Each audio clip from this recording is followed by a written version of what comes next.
अल्पावधीतच जनसामान्यांचा आवाज बनलेली आणि महाराष्ट्रातील चालू घडामोडी ठळक ताज्या बातम्या पाहण्यासाठी ब्रेकिंग न्यूज मराठी या वृत्तवाहिनीला सबस्क्राइब करायला विसरू नका।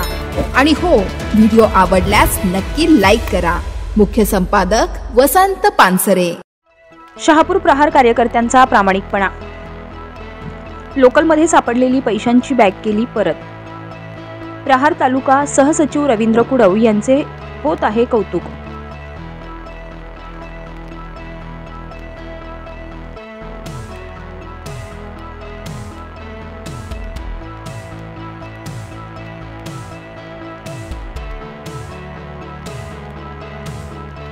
हल्लीच्या या स्वार्थी दुनियेत माणुसकी हरवतानाची अनेक उदाहरणे पावलोपावली मिळत असली तरी आजही माणुसकी जिवंत असल्याचे या घटनेनं सिद्ध केलंय।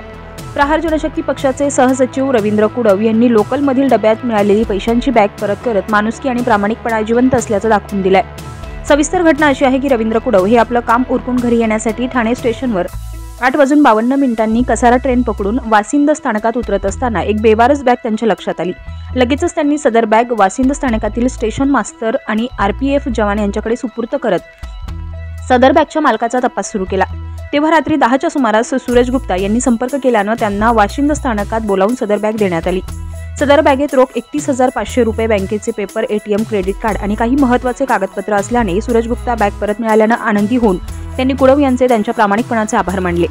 रवींद्र कुडव हे प्रहार जनशक्ती पक्षाचे तालुका सहसचिव असून त्यांनी यापूर्वी देखील अनेक लोकलमध्ये मिळालेल्या वस्तू परत केलेल्या आहेत। सदर घटनेमुळे त्यांच्या प्रामाणिकपणाचं सर्वत्र कौतुक होत आहे। Breaking news Marathi, Asangaon.